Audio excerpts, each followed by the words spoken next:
Thanks, Donnie. All right, so up next, we're just going to create a new session. Really simple. Click the plus button. It's going to say create the name. So for today, let's call it Demo 2000. You can add a description. That's up to you. Now, in this box, if you want to actually copy a stage, in the first video, you'll remember me talking about doing that. So what you can do is grab one of these, drag it in, and that'll be a really easy way of doubling up what you're doing. And when I say doubling up, I probably mean halving. All right, it's going to halve your workload. You can see here, I drag, drop that, and that's copied that stage in. Because, you know, sometimes you're just going to have Picasso moments. You think, that is spot on. I just want to replicate that again. You can do it really easy. Going to cancel that one out, but for today, and we'll go again with creating a new session. So call it demo again. This time demo 1. And we've got a blank canvas. What I'm going to do is go through, create a couple of stages. Within those stages, create a couple of steps, show you how to add in some media, and it's as simple as that. If you know those 3 basic things, you can create some really, really excellent rides. From there, you can continue to play with the software, get as detailed as you want, but let's get into it. Category, look, today I'm going to idiot.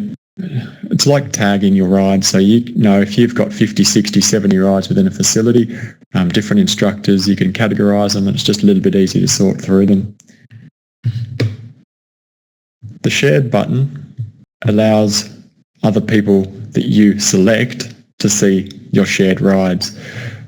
I touched a little bit on this earlier, and one of the big advantages I think of the shared feature in the DesiQner software is that if you have a couple instructors that you work closely with, you might not be at the same facility, but you're good friends with them, you've known them for 10 years, and you say, look, this is something I've put together. Can I get some feedback? It allows you to bounce ideas off each other. They just download the software, you share the session with them, and they can say, yeah, look, great session. How have you thought of this? Have you thought of that?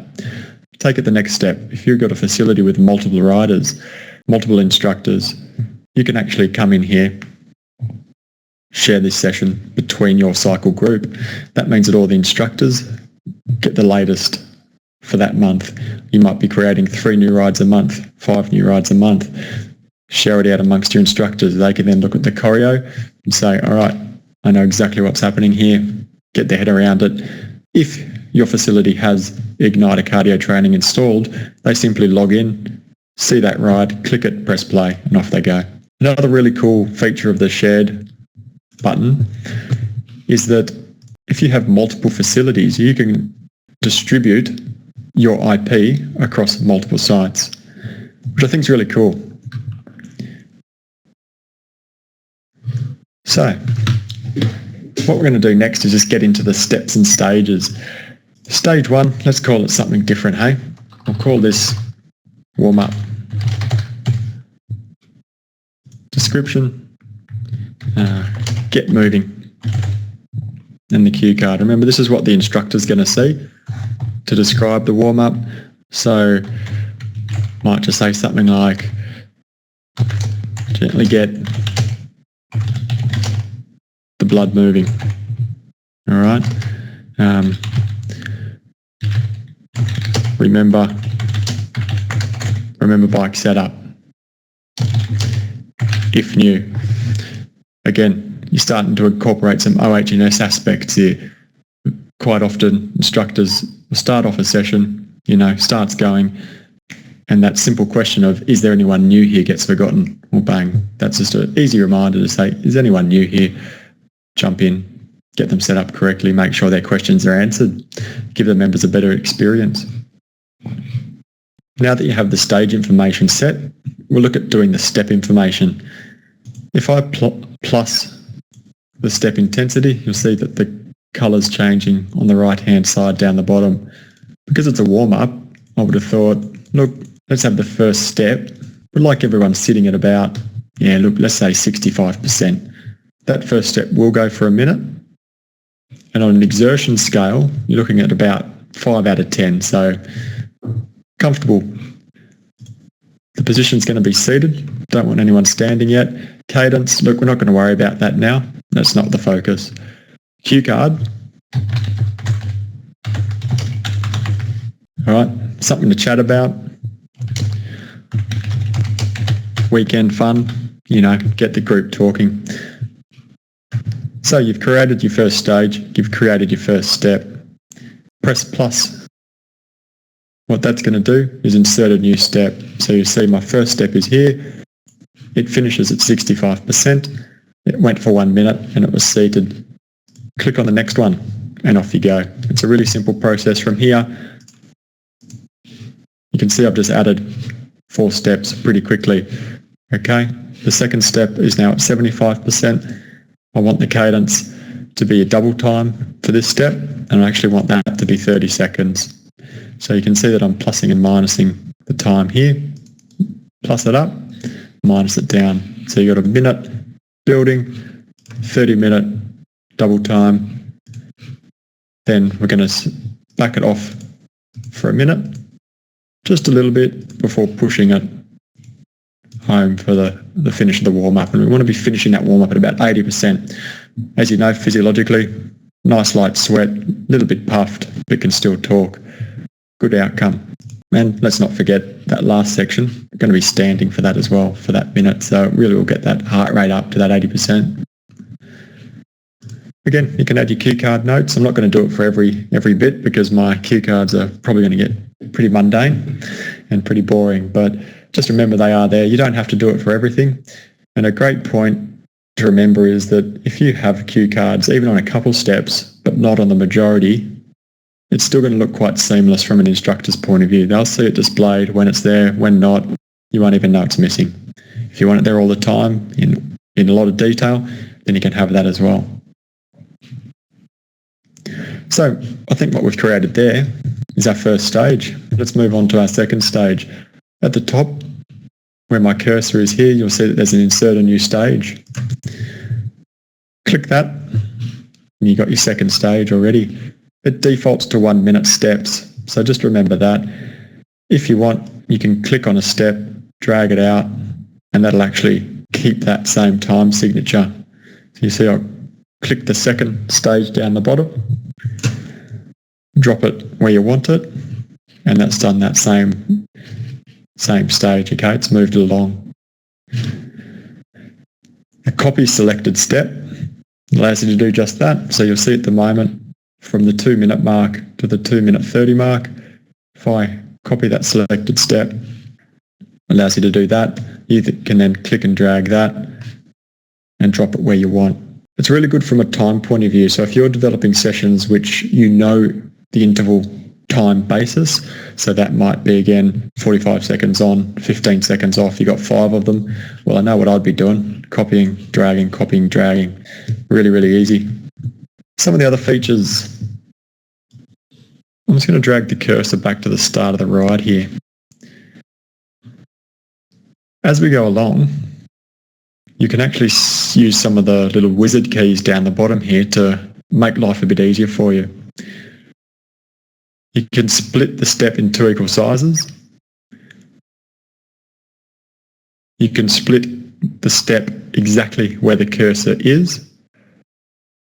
And you can merge the selected step. Biggest uses for these. If you know that your time duration is perfect for a step, but you think, no, I just want a little bit more detail within that, well then I'd recommend split the step in 2 equal sizes. Okay, that'll allow you to change the intensity profile, but keep the duration the same. Split step in 2 where cursor is, you can see the actual shortcut key for that is insertion. This is probably my favorite button. Once I add some media, you'll see why. But basically, you can press play as the cursor moves along. You can just sit here clicking insert, right on the music. And that means that you're going to be spot on each time to the track. Really, really cool little feature. And this is also one of my favorite buttons because I make a lot of mistakes. This allows me to merge them back together and say, right, let's start again, have another crack. So what we've got here now are 2 stages. you'll see that the stages are differentiated by the thicker black line, where my cursor is now at the 2-minute mark. Stage 2. What I'd like to do here is just some intervals. Probably not the best structure in terms of an actual ride, but hey, why not? Why not just get straight into it? So it's going to be 4 efforts with minimal recovery.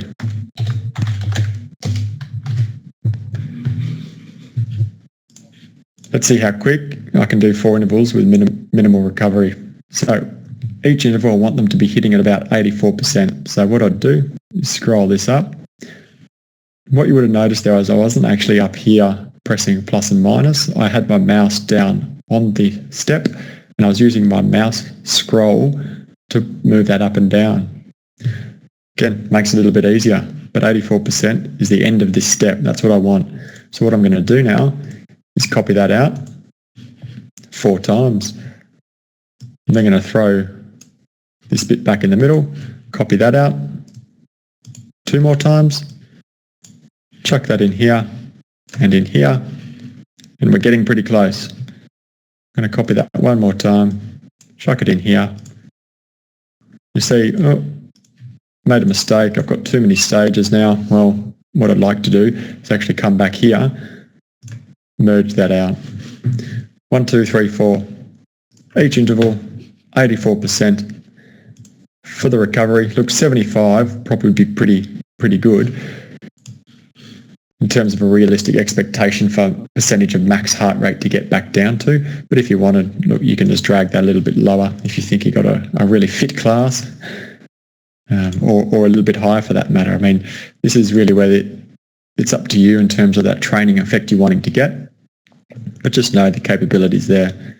Generally, what I'd see is the recovery would do something like this between intervals, you know, because you have that cardio drift or that heart rate drift where the heart rate's not going to get as low after the 2nd, 3rd and 4th interval, or that 3rd and 4th effort. So there we go. Got four intervals, nice and tidy. And at the end, just cruising back off down to the end. You can see that this whole stage, had to think about that, the whole stage is 6 minutes. So overall, our ride at the moment is going for 8 minutes. Look, obviously this is just an example. What I'd do, generally now that I've got a few steps and stages in place, I like this stage. I'm going to go up to the top here, make a copy of selected stage, and already this gives me a few options to start having a play, have a play around with. What we're going to do here is create a bit of a solid hill. So building across a couple of steps, slight recovery, build again before a bit of a downhill, and then finishing off with a max effort. All right. So again, different training effect to the intervals. And with this time duration, I want to bump this up a bit. All right. These are going to hurt. So these rides, these steps are going to be 45-second pushes. Within the last few seconds of this, I'm going to use the split step in 2 equal sizes because I want to actually change the position on the bike for that last bit. So you see here that it still finishes off where I had that percentage, but now I can click that step and put in standing. So as an instructor, I'm going along. All right, here we go. I'm talking about what's about to happen. This step's no longer called 4 efforts with minimal recovery. It's called hills, and they will hurt. I've always believed in honesty. Hills, it's the name of the stage. Some really cool stuff I've seen clients do is basically replicate Tour de France stages and hills and challenges. It gets really technical. It looks really cool, and it presents really well from a professional point of view. And I guess that's what we're all about, is providing a really professional experience to our members and getting them the best results. All right, so we've got a standing effort to finish there. This one I'm going to go a bit easy. And to finish off, let's make them stand again. And we're just going to bump that one out to 45 seconds. You can actually go here to the top duration, and you could select 48 seconds. It's going to have to sync in with your music, so you can be as specific as you need to be. I'm going to create a completely blank stage now. So click blank stage. It's going to load with that default 1 minute again, and you're going to have to build from there. As I said previously, I just copied the second stage. That became the third stage, and I modified it. This time I've created a new stage. It's going to be default 1 minute, and you build from there. What about something like 5 minute steady incline? You see at the start here that it starts at 83%. The thing I love about the DesiQner software is that it's very practical. It's designed by cycling instructors. You finish that intensity profile at the end of stage 3 here, where the step is selected, your heart rate doesn't suddenly come all the way back down. So you're going to have to factor that in, and that's what it's reminding you here is, well, hang on, you haven't built any recovery in here yet. Thank you. So what I'm going to do is, again, split this step into 2, reduce the size and the duration of that to say, okay, I don't want any lawsuits. I'm going to let people recover a little bit before we build up. Then here we go. So I wanted a 5 minute push, and I can bump that back out. Hopefully by now you're starting to see some of the capabilities of this software. You can create a ride as long as you want. I was doing a charity event last month, and they did 12 back-to-back RPM sessions. We choreographed every single RPM session into here. It looked fantastic. It was a great wow response from the group, and it was a really great way of sort of adding a bit of variety to a 12-hour day, which was absolutely brutal. If you wanted to, you could design a 24-hour session. Don't know if anyone would be riding with you, but it's a possibility. What we want to finish off with is just creating a bit of a cool down. So what I'd like to do is I'm going to actually copy this stage, chuck my cursor down onto that stage and just scroll it right down to 55. We'll name the stage cool down. The cue card, look, well done, that sort of stuff. You could even have some specific stretches. One cool thing I've seen done here is that members come to an instructor and say, oh, look, it'd be really cool if you included this stretch at the end of your ride, or can you please talk about this, or I found this really useful. Well, you can chuck that sort of information in here, and it's just a little trigger at the end when everyone's tired to think, right, am I ticking off everything 100%? Am I giving everyone that wow experience? Am I making sure that everyone's looked after? That pretty much gives you the overview of how you can create a ride. So today we've created a 4-stage, a few interval, a few hills, a nice slog, warm up and cool down. I was never good at maths, so it actually is 5 stages. One thing I didn't show you all was this RPM button. So what I'd like to do is actually come back to stage 3. If I select a step, remember we did these as double time. So we sort of said, yeah, for those efforts, those 45-second efforts, we wanted people to be double time. Well, you know what? I've got really cool bikes. I've got some of these fang-dangled bikes that actually have an RPM readout. All right, that's fantastic. Select RPM. I want you to be at 110 RPM for these efforts. Yeah, talk about specific, talk about giving them a wow factor and really guiding them through the training. And as you can see, this is just a text box that can be whatever you want. Some really cool stuff with like power climbs, hill climbs, is keeping people at a slow RPM, but having the resistance correct. So again, you can really emphasize that, have the RPM up on screen saying, guys, this is a slow RPM, but we're going to be working really hard. You don't want people bouncing around on their bike, you know, like they're going across an old country road or riding a bike down the streets of Copenhagen. That does sum up the step and stage information. What I'd like to do next is just come across